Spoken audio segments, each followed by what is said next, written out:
লক্ষ্মীর ভান্ডার তাহলে এই যে এইভাবে হাত পড়তে হবে। ওই সুমির লক্ষ্মীর ভান্ডার পাবো সামনে। না না এই যে এইভাবে দিতে হইব। দে রে বাবা 100 টাকা দে। কালকে আসবো না আবার। হ্যাঁ তাহলে সুমির লক্ষ্মীর ভান্ডার পাই না বাস তুই। বুদাই দিদি তুই ওটা দিদি এর কাছে দিলে আমাকে ওই ওটা পাইলা। আমার কবে হবে লক্ষ্মী ভান্ডার? হ্যাঁ তোমার না লক্ষ্মী ভান্ডার থাকবে। ওই একটা তো হবে আড়াইশ না।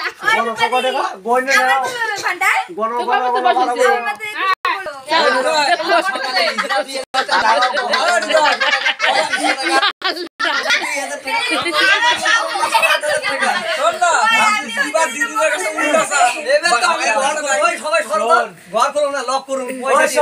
দাঁড়া বস এক মিনিট এবার উল্টা সা দিদি আমাদের কাছে নাই আমার কাছে নাই দিদিদেরকে দিদি বাদ দাও আমার কি দিবি আমরা দাও আমার সোনা দাও তুই আমার সোনা দাও